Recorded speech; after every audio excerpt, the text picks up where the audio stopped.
Welcome to Influential Entrepreneurs, bringing you interviews with elite business leaders and experts, sharing tips and strategies for elevating your business to the next level. Here's your host, Mike Saunders.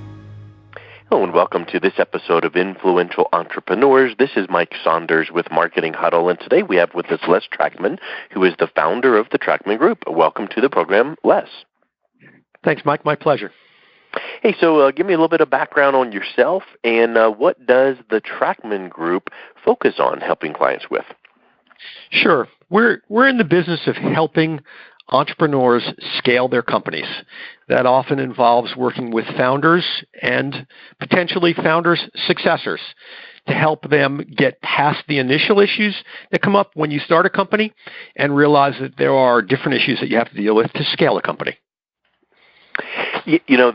That's nice and succinct, and I love that. And one of the first things that popped into my mind when you described that was you've got a couple of aspects. One is scaling to get up to, kind of critical mass. And then another aspect is, when you want to, scale on out of the business and hand the reins over to someone succeeding you. So I would suspect those two variables are very different. What do you find when you start talking to or working with a company that's in growth mode, but they haven't gotten to critical mass? Because they're going to come to you and say, how do we scale? Because we need capacity, but we also need demand. Sure. So they are very different types of struggles. And in the case of an early stage company looking to grow, typically what that means is bringing in new people and handing off responsibilities to some of those people. And what we like to say is handing off authority together with responsibility, which is often something that's antagonistic to a founder. Because founders are really good at what they do, but to some degree, they're control freaks. They do things better than other people, and that's why they founded the companies that they do. And they often have trouble giving that up and giving it off to other people. In the case of latter stage companies where they're trying to scale beyond their initial foundation, they've probably been successful in the past. That often is one where the founder themselves actually has to, what we call, climb the founder value ladder. So there's a ladder that we suggest that founders look at, and that ladder includes things like giving up being an individual contributor, becoming a better manager and coach, and then potentially going higher than that, becoming a strategist, an architect, or even investor. And an investor, in the case of our definition, is somebody who allocates resources and direction to the company. So it's a change in role that goes on when the companies get to that stage. Yeah, and what do you do about the companies that you may start talking to evaluate if there's a good fit, and you walk in and you do some initial analysis, and you see that there's a lot of broken processes in there, in the sense that if you start implementing some type of scale up, they couldn't handle it? Yeah. So I'm sure that's never happened before. Well, I've done it from the inside and from the outside. So my background is having done it 6 times myself, where I actually took over for a founder and helped them scale the company, usually with them sticking around, but me taking on a leadership role. But the issue with founders is whether they are willing to listen, whether they're willing to learn. What you find is, in my world, there really are 2 types of founders. There's one type of founder who's very good at what they do and think that they understand how to go forward themselves. And they're not necessarily interested in listening to other points of view or to change. And those folks I may try to work with to start out with, but usually that doesn't work out to be very successful. And it's okay with me. Some of these founders go pretty darn far themselves, and so they don't necessarily need my help, but there's going to be some ceiling that they reach if they're not willing to take on new ideas. And we've seen that a lot in corporate culture, where there are great success stories. I write about them a little bit in some of the places like some of the storied companies like Digital Equipment and Kodak and Polaroid, and even companies like Blockbuster, where they actually thought that they understood their marketplace, and so they weren't listening to the market. They weren't willing to try new things, and it ended up hurting them. So that's one side of the equation. The other side of the equation are the founders who are in it because they, one, think they have a better idea, but they don't like the mundane tasks that are required in the later stage companies, which are really about execution. It's no longer about creativity and innovation, at least alone. It now requires some really hard-nosed execution, and a lot of those founders are not interested in doing that. And when a founder actually opens their eyes and acknowledges that there are things that they don't really care to do, then there's a real opportunity to help, and we can install some great processes. What do you find is the biggest hurdle with a potential or a new client that you're working with, and they start giving you some pushback? So what's the first thing that they're going to push back on when you're trying to get implemented? Yeah, it's usually the human issue, right? So founders are magical creatures. I mean, for a company to become successful, a founder really has done the impossible. There's a very small chance that you can found a company and get it 10 years down the road to be a successful venture.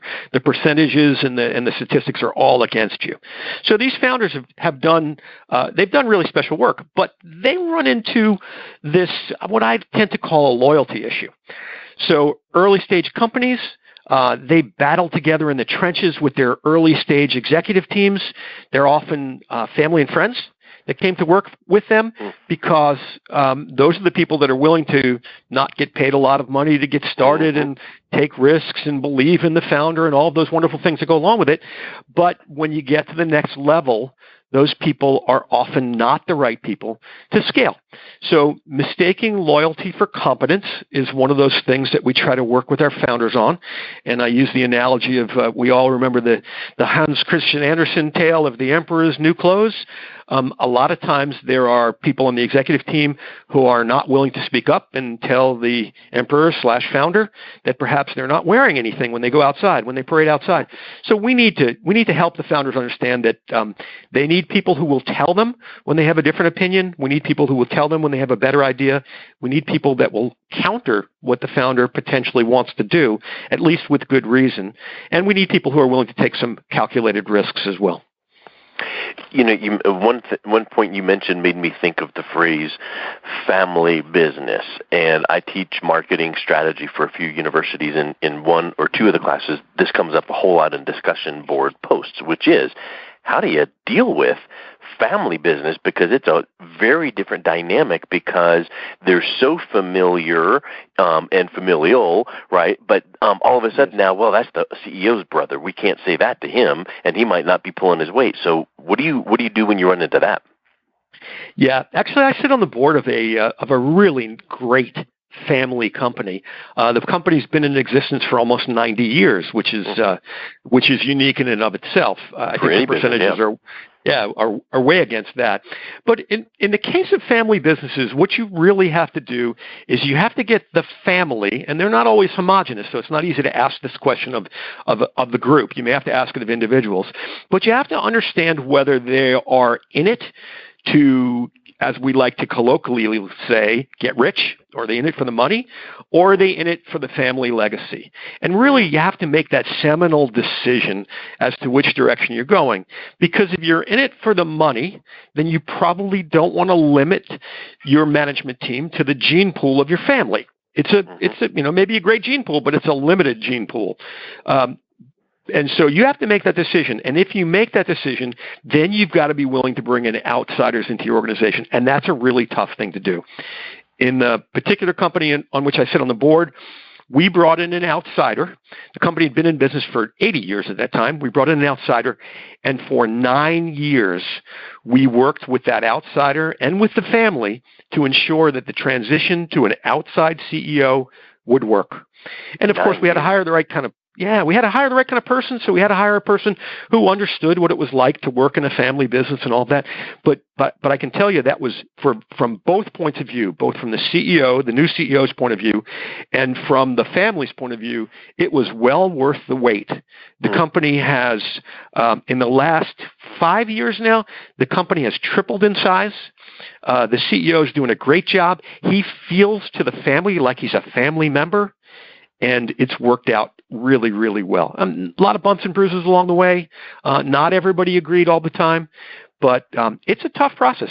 So yes, you comment about the 9 years, but it does take time to go from somebody's familial kind of relationship to one that looks a lot different than that.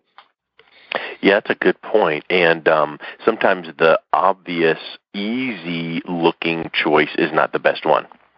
It's almost always not the best one. Yeah. It's usually the least offensive choice, and that's usually wrong. So you need somebody who's actually got a backbone, but who's got the diplomacy to deal with the family members. Yeah, good point. Hey, so what do you think is one of the main things that founders are kind of susceptible to doing wrong? Yeah, so the thing I find that's the biggest issue for founders is the willingness to let people in their organization make mistakes. Call it take risks. Founders like to get things right, and if they're successful, they likely got more things right than not, and so they're good at it. And the control side that we talked about already, and the idea that they're very good at what they do, they don't like people to make mistakes. So they are often not willing to give people the ability to make those mistakes, to make changes happen, to take those risks. And when that happens, they start to constrict a little bit. They start to pull all the pieces into themselves. And that keeps them from scaling because they have to do and not, so as we like to say, they have to work in the business, not on the business. And we really want the CEOs working on the business. And the issue becomes one of, can I find somebody who I can trust who can do the job as well as I can? So founders who are great salespeople hesitate to hire sales managers. Founders who are great technical people hesitate to hire other technical people. And what we try to guide our founders to do is to look at the world and say, if I could just hire somebody who was 80% or 3/4 as good as I am, that's sufficient in the world that we live in, and that they get the opportunity, which is the most important part, to scale themselves if they give up things. So giving up those mundane tasks to people who will potentially make mistakes, and they will make mistakes. And when you give up authority to people in your company, they'll disappoint you every once in a while. And then you got to figure out how to deal with the disappointment in a way that still is a positive for your organization. So applauding people for making mistakes, but coming up with ways to review those mistakes so that you improve your company. All of those things are the tough things that founders really need to start to wrestle with. So if someone is listening and thinking, I'm a founder, transition, what's a trigger point in their organization that they may recognize that they might go, okay, I need to reach out and potentially have a conversation with Les to see if there could be some opportunity? What would some things look like in the organization like that? Yeah. So oftentimes it's just the revenue numbers. When revenue numbers grow by 10x, that typically is a time where you have to take an accounting of your organization and say, okay, am I capable? Are my systems capable? Is my executive team capable of this new 10x, this new level of need in my company? That's one. But there's a little softer one, and if you're, and I've gotten pretty good at this over time, but if you're good at this, you can tease it out from a founder, which is the founder still having fun? And it sounds odd, but it really is true. Founders find themselves stuck in a place where they really don't know how to get out of sometimes. And they're not having nearly as much fun as they had before, but it's all they know. And they don't really know how to stop the merry-go-round and get off. And so what we try to do is explain to them that, one, it's okay. It doesn't make you bad to have run your company from $0 to $40 million, but not be able to run it after that. It doesn't make you bad. It just makes you really good at the 0 to 40. And the rest may be done by somebody else who has a different skill set and gets their jollies out of doing things that are, meeting oriented, that are execution oriented, that are mundane to most founders. And so understanding that there's a difference between those two and realizing it's not bad. And there are plenty of founders. We can point to a whole load of them who got out of their companies relatively early and ended up very rich individuals and much happier for the fact that they got out and let somebody else take the reins. Good point. Hey, so what's the best way people can reach out and connect with you and learn more? Yeah, the best way to reach me is on my website, which is foundertransitions.com, www.foundertransitions, that's an S.com, and that's got all my contact information. Excellent. Well, Les, thank you so much for coming on. It was wonderful getting to know you. Great, Mike. Thanks for having me. You've been listening to Influential Entrepreneurs with Mike Saunders. To learn more about the resources mentioned on today's show or listen to past episodes, visit www.influentialentrepreneursradio.com.